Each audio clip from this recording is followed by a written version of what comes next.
Hey, what's up guys? Tougie here, back again, this time with something new. A pay-per-view review, a classic wrestling pay-per-view review.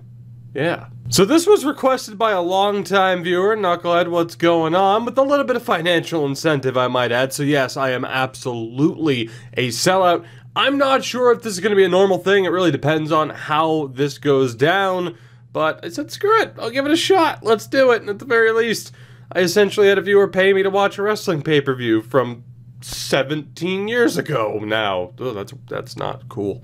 Also, if this ends up being a bit too Brian Zane wrestling with regret-like, I'm sorry for that, but it's hard not to emulate the best. And if you're not following that channel, you absolutely should be. It's a must-follow for all wrestling fans. With that said, let's do this. Armageddon 2002. It's December 15th, 2002, and 9,000 people have filed into the Office Depot Center in Sunrise, or should I say Fort Lauderdale, Florida, for this joint branded pay-per-view between Raw and SmackDown. We're fresh off the heels of an all-time classic Survivor Series, but don't think about that. Think about classy Freddie Blassie and this dramatic 8-year-old. Men will seek death, but be unable to find it. In the awesome battle of Armageddon. We get our first look at this fantastic stage setup and perhaps the best sign I have ever seen. Before jumping into our opening contest, it is a fatal 4-way elimination tag team match for the World Tag Team titles on the Raw brand. You have the reunited Dudley Boys, William Regal and Lance Storm, Booker T and Goldust, and Chris Jericho and Christian defending the gold. The Dudleys reunited last month at Survivor Series after the two were split up by the draft earlier in the year. Shortly before that event, Devon was a part of a trade package that sent the Big Show over to SmackDown. More on that later. Weird thing to note as well, we were in a very weird era of new titles, but having old graphics for those titles, at least compared to how quickly they updated the WWE's title look for Daniel Bryan recently. Early on, Christian gets some pretty good height on a flapjack. William Regal seemed to be a little bit lost or was looking for interference that wasn't there. We get a double dusty with Goldust and Bubba Ray Dudley. And then we get to our first elimination very early on. 3D from the Dudleys on Christian, but after a schmoz and a blind tag from Regal that negates the pin, Storm hits a leg drop to the back of the head of Bubba, leading to Regal, and I'll put it nicely, awkwardly scoring the pin to eliminate the Dudleys. Immediately after, Regal whips Goldust in the Storm, who was on the apron. Goldust counters an oncoming Regal with the power slam and eliminates him. I have to say it's a very disappointing way for this match to have started. The Dudleys got their spots in and exited stage left. You had William Regal and Lance Storm. Commentary were putting them over, saying they're on a roll heading into this event, and that was it for them. What was the point of having this be a fatal 4-way tag match aside from just trying to get people onto the card? The match continues on as Booker hits this impressive jumping sidekick on Jericho, heart attack style. Goldust goes flying to the outside after an exchange with Christian to give the heels the advantage. Jericho hits the best stomps you will ever see. Eat your heart out, rugged Ronnie Garvin.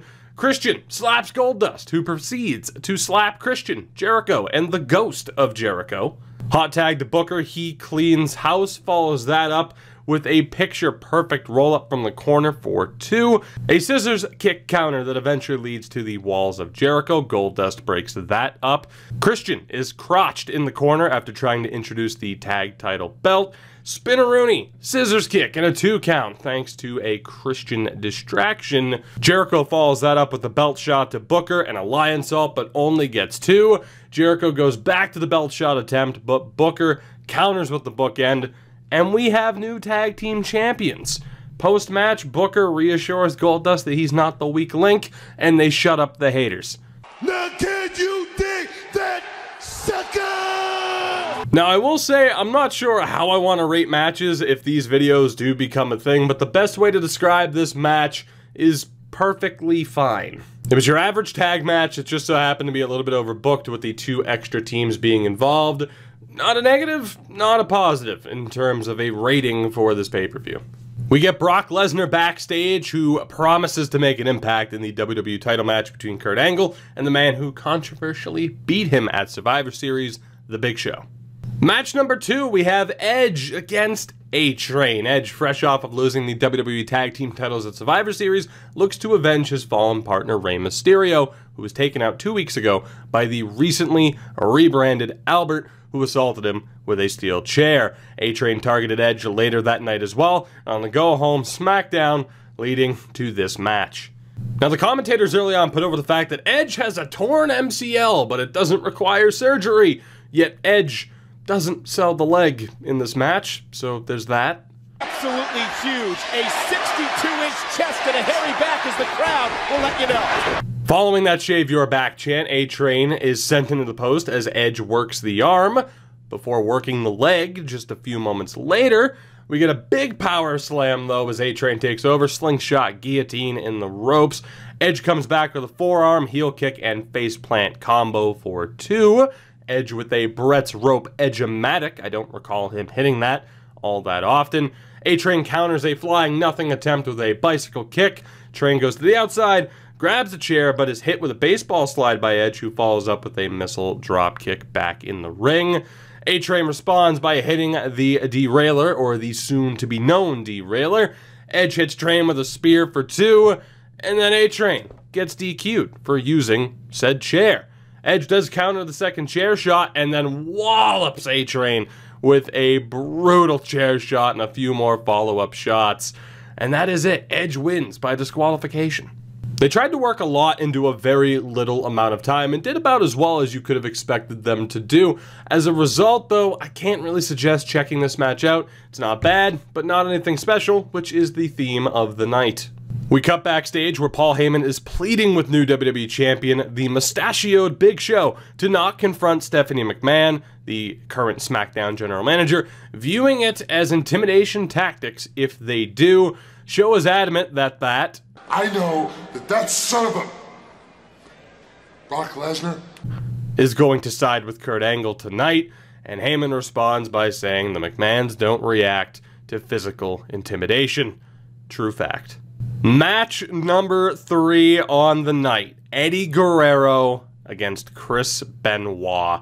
Eddie is one half of the WWE Tag Team Champions after winning them with his nephew Chavo the month before at Survivor Series. This match came about after Benoit tapped out Eddie in a number 1 Contenders Fatal 4-Way that Kurt Angle would go on to win. Eddie then attacked Benoit, costing him his spot in the match. We kick things off with solid mat exchanges, highlighted by this throw into an armbar from Eddie. Benoit then powers out in impressive fashion. We get a chop exchange into more mat work. Benoit gets awkwardly tangled up into the ropes. I think Eddie was expecting a backdrop and Benoit was looking to go through the ropes. We get a beautiful crossbody to the floor from Eddie. Back in the ring, Guerrero works the knee, although Benoit rallies back with a series of 5 German suplexes rather than the normal trifecta.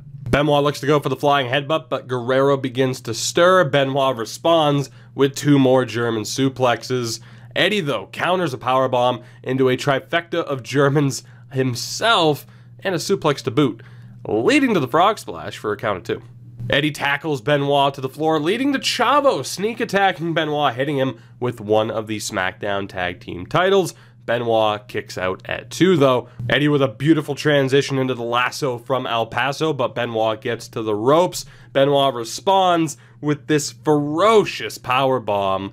Chavo interferes as Benoit goes for the headbutt yet again, but Benoit fights him off, sending Chavo into helicopter mode. Eddie meets Benoit at the top and gets shoved off and takes a picture-perfect headbutt from Benoit. Eddie catches Benoit when he goes for the cover, applying the lasso yet again, only for Benoit to battle it out, fight for the crossface. Eddie rolls through and costs himself better position. He taps out, Benoit wins, and earns a title shot next month at the Royal Rumble, which would lead to an instant classic with Kurt Angle. Flat out, I still have a very hard time watching matches from both of these guys for obvious reasons, one more so than the other. Who didn't love Eddie? And it's still so tough to say, but Benoit was my favorite wrestler, at least at the time that all went down. I was tempted to skip the match, but I'm glad I didn't. Tremendous pace and build with the mat work earlier, making way for some really aggressive striking. This might not have been the best match they ever had, either against one another or in general, but I'd still suggest checking it out, as you'd expect one to do with a match between these two. Of course, it was going to be worth watching, unless you count, say, One Night Stand 05, which was pretty disappointing. do I love that Chris Benoit. We cut backstage to Stephanie McMahon and Paul Heyman. Heyman argues to keep the recently reinstated from suspension Lesnar away from the match, but Stephanie shoots him down. This next segment I can only call Dawn Marie's Sexcapades. What a fucking change of pace from Benoit Guerrero to this. For those who are unaware of this storyline, here's a simple recap. Dawn Marie, to get to her rival Tori Wilson, soon to be WWE Hall of Famer Tori Wilson by the way, sexes up her father Al. Dawn and Al get engaged. Dawn sexes up Tori, promising if she does, she won't marry Al. Dawn reneges on that deal after sexing up Tori, and the two plan their wedding. Dawn reveals the hidden camera footage of said hotel room sexing with Tori, double D level action, or lesbian pollen, as the OSW boys would say, and Dawn pauses the video to a chorus of boos. Al objects to Dawn showing more of the footage, to which Taz and Michael Cole greatly object for this man not wanting to see his daughter's lesbian escapades. Shut up, Al. What's up with that? He's an ass. Dawn. Al puts his foot down. I'm putting my foot down, damn it.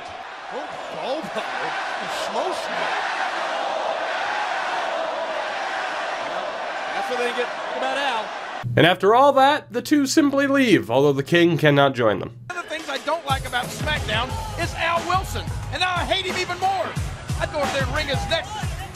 I can't stand up right now. I don't think I'll say this, if you wanted women's wrestling at the time, the Raw brand was for you. Trish, Lita, Jazz, Victoria, Molly Holly, etc. They carried the torch for women's wrestling, although it's not as if Trish was exactly exempt from eye candy-based storylines. Wouldn't be that long, right after WrestleMania 20, where she was, you know, the relationship ruiner with Christian and Jericho. SmackDown was mostly for storylines like this, especially involving Tori Wilson. I can't say that I necessarily miss storylines like this. I wasn't the oldest kid in the world when this was going on, so I mean, you know, different memories of it I do suppose.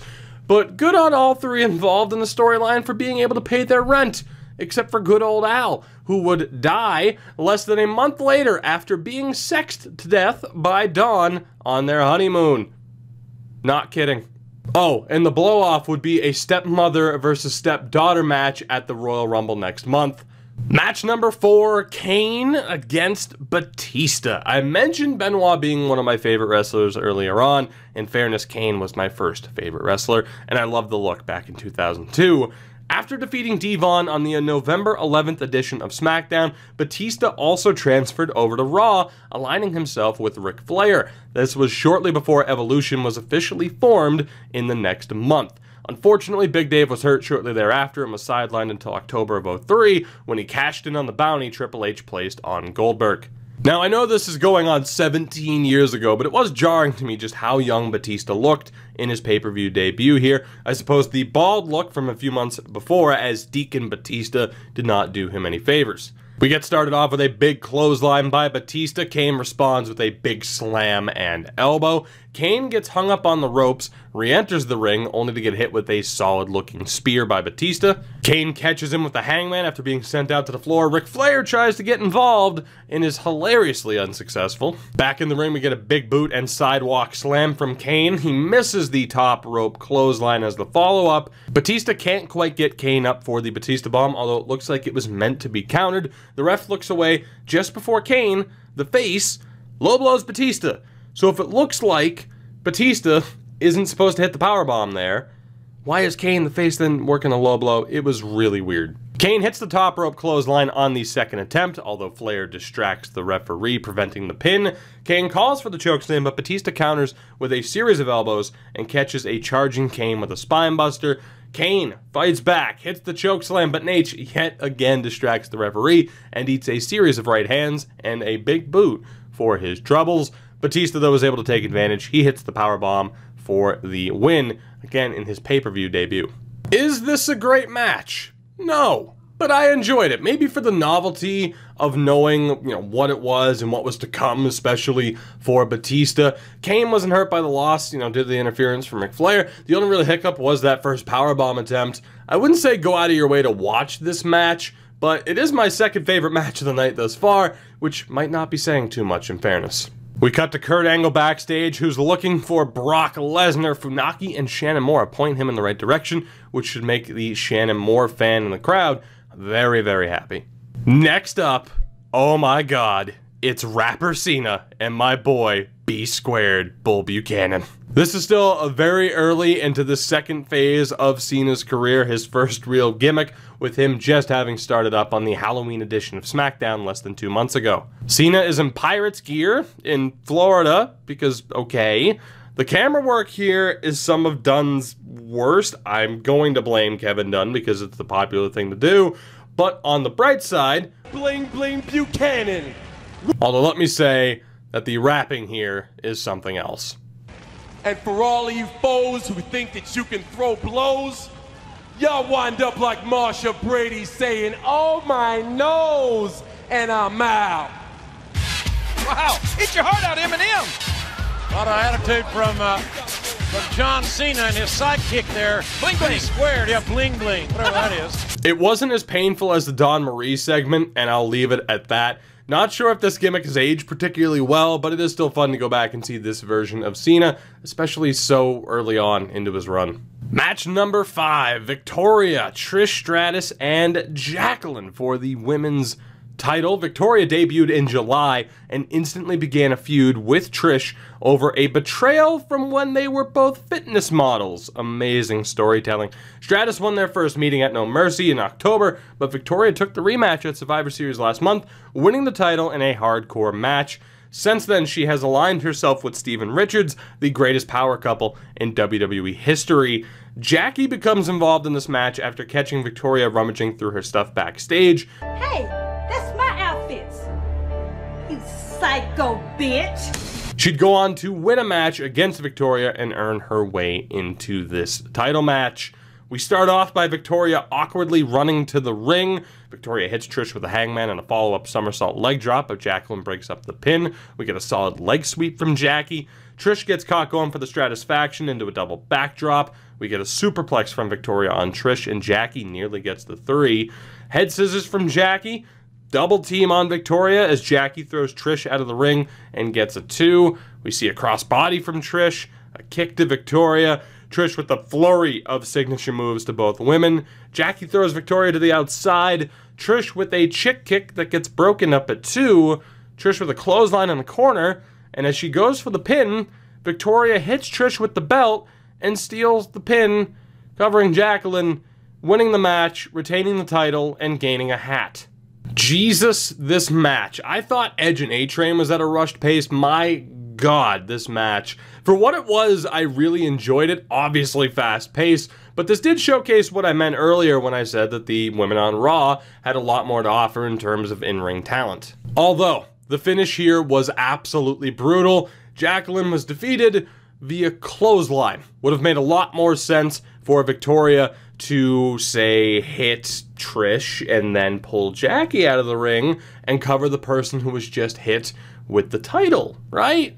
Yeah. Wouldn't go out of my way to watch this match, but it's not necessarily worth skipping either. They worked their asses off for as limited amount of time as they had, and I give them props, especially Jacqueline. Much better in ring than I remember. Now, we'll get to it soon, but I get that the main event needed time, but so many matches were shortchanged on this 2.5-hour card. Edge and A-Train, 7 minutes. Batista and Kane, 6 minutes. This match, 4.5 minutes. It's a 7-match card, but it feels like a modern Mania where they have 15 matches, but, you know, only 4.5 hours of runtime rather than the 8+ hours that Manias normally go. Pretty disappointing.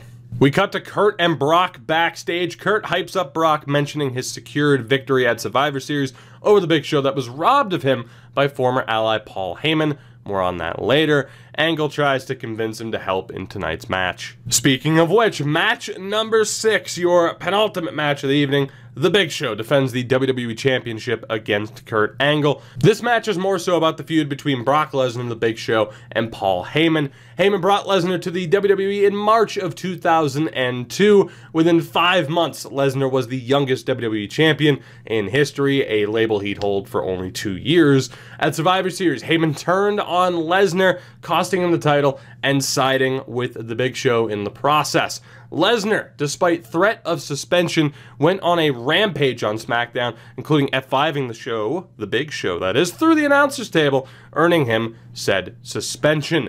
Angle went on to win the previously mentioned match involving Benoit and Guerrero, last defeating Edge in a fatal 4-way elimination match on SmackDown to earn this title shot at Armageddon. Show and his couch-turned-coat wasted no time in attacking Angle and firing missiles at Kurt, chokeslamming him. Show and Paul Heyman sending a message immediately to Kurt Angle. Big Show telling Kurt Angle, this is what's waiting for you.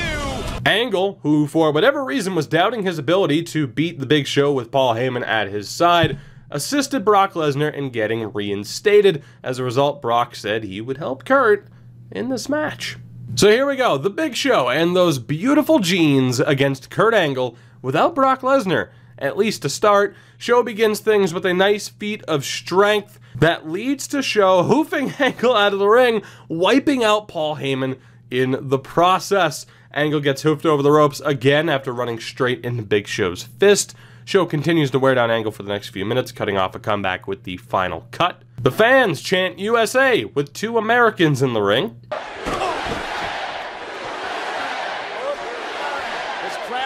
Angle bites his way out of a bear hug and locks in a rear chin lock. He follows that up with a tornado DDT, or at least something similar. Drop kick to the knee, Kinshasa, followed up by a perfect missile drop kick from Angle that only gets a 2. Angle goes for a moonsault and doesn't exactly catch all of it despite the large target. Kurt fights his way out of a powerbomb and fights his way to an Angle slam but only gets 2. Show battles his way out of an ankle lock and into a choke slam opportunity, but Angle counters again into an ankle lock. Show fights with the ref, leading to a ref bump. Heyman tosses a chair into the equation, and the chants for Brock begin. Show punches away the chair shot but gets blasted anyway, only to kick out at 2, wiping the referee out in the process. Angle forces Show to tap to the ankle lock but is then attacked by A-Train, who takes Angle out with the train wreck backbreaker. Show chokeslams Angle, but Brock finally arrives and hits Show with the F5 before sprinting after Heyman. Angle covers Show and gets the 3 to become the WWE Champion for the 3rd time. Again, not the longest match, but it got the job done. Kurt and Show did well, considering the match was more so about Brock, but they did well to tease Lesnar's interference for long enough without the crowd getting too restless. Heyman getting wiped out at the beginning too was completely unexpected. The less than month-long reign for the Big Show is pretty sad, but it does ultimately get them to where they wanted to be. Brock would go on to beat the Big Show at the Royal Rumble, gaining entry into the Rumble match that he would then win, earning the right to take on Kurt in the main event of WrestleMania 19. Was this worth going out of your way to watch? Probably not, but it's not exactly worth the skip either. And again, that really sums up the majority of the show. We get a generic dude promo from the whole damn show at The World. But, dude.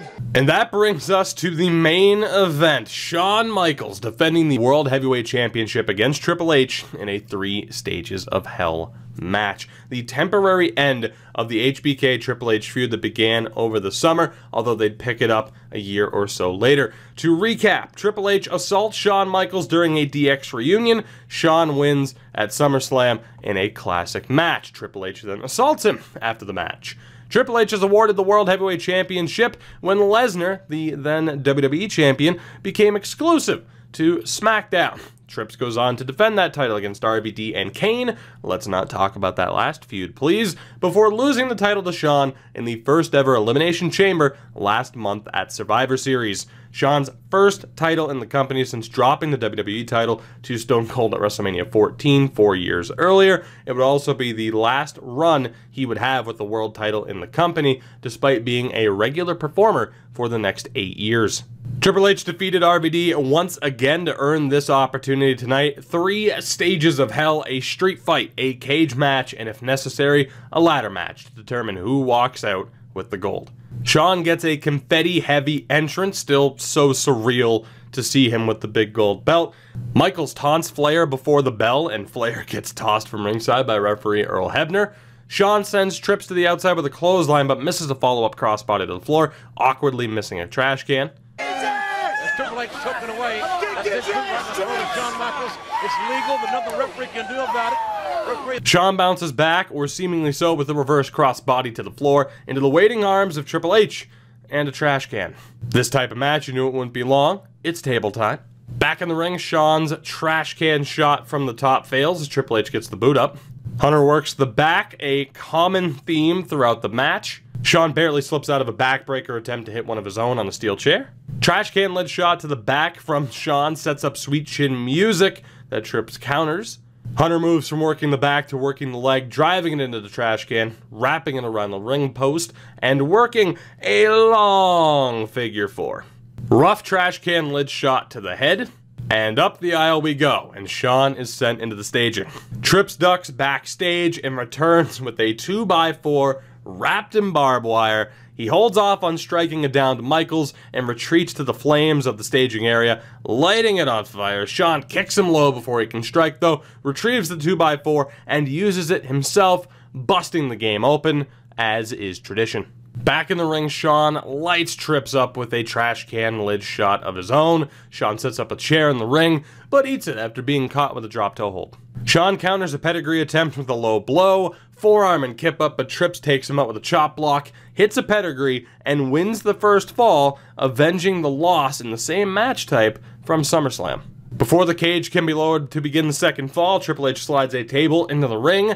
The second fall kicks off with another big headshot. Trips counters a drop kick attempt from Shawn into a slingshot that launches HBK into the cage and busts him open as well. Another headshot. Hunter tries to escape the cage but is cut off by Michaels as Flair returns to ringside, who adds a table collection outside of the ring. Hunter gets crotched as the two re-enter the cage, leading to an elbow drop from Shawn. Flair works his way into the cage, misses a chair shot, and takes a few punches. Shawn cuts Hunter off from escaping and counters another chair shot attempt from Flair and blasts both of them with the chair, busting open Flair, as is tradition. Flair with a distraction, allowing Triple H to set up for the pedigree, but Shawn counters again and hits both of them with sweet chin music. Shawn places Triple H on a table and drives him through it with a splash from the top of the cage and gets the 3, and shockingly, we're going to a third fall, a ladder match. Shawn wastes no time in introducing a ladder to the mix. Hunter gets whipped into it, is hit with the battering ram style, has it free fall onto him, and is suplexed onto it, kind of, for good measure. HBK sets up the ladder in the corner, but there's no water in the pool on the splash this time out. Hunter hits a pedigree as the fans chant Rocky at someone in the crowd. I can only assume there's a fight going on. Shawn cuts Hunter off as he climbs the ladder and... Shawn Michaels jerking the number one contender down. Shawn climbs the ladder, touches the gold, and with tremendous camera work here, only for Trips to send Shawn flying out of the ring through the tables on the outside in a hellacious crash. Up the ladder he goes. Triple H reclaims the World Heavyweight Championship. I said it earlier about Guerrero and Benoit. I'm not sure if this is the best match between the two of these guys that we have ever seen, but when you look at this, SummerSlam 02, Last Man Standing at the 04 Rumble, Hell in a Cell at Bad Blood 04, there's a lot to choose from, but regardless, this is one hell of a match. Not surprising that it's the highlight of the card, the match probably most remembered by people from this card, and it's probably the only match truly worth going out of your way to see, although if you are weary of headshots, it might be a little bit much. Overall, Armageddon 02 is about as average of a pay-per-view as you can get. The standard tag match to open up the show, it was overbooked, but it was okay. There was no reason for it to be a 4-team match. Edge and A-Train was alright, but it was rushed. Guerrero and Benoit was as solid as you would expect. Benoit and Kane was good for what it was, but nothing spectacular. Victoria, Trish, and Jackie really got shortchanged with time, and I would have loved to have seen it get another 15 minutes, I gotta be honest. Angle and Show was alright, but was completely overshadowed by Lesnar, and the main event delivered. In terms of a Triple H hardcore style match, it's exactly what you would have expected. I'd suggest checking out Guerrero and Benoit, the women's match, mainly to see if you agree with me that it could have deserved more time, and the main event. Although, if you do check out the main event, do yourself a favor, watch the SummerSlam match and the Elimination Chamber from the month before if you haven't seen them already. It really adds to the match, knowing the story and remembering that Shawn was still on his return run. It makes it that much better. That'll do it for this adventure. Again, whether or not this becomes anything, no idea. That'll be up to the comments. If this does well enough and there's a show you want me to revisit, let me know down in the comments below. Support the video in any way you want to, and I will see you guys soon with something else. Who the hell knows what? And if this is a one-off, so be it. Knucklehead, you're welcome. I'll catch you guys next time.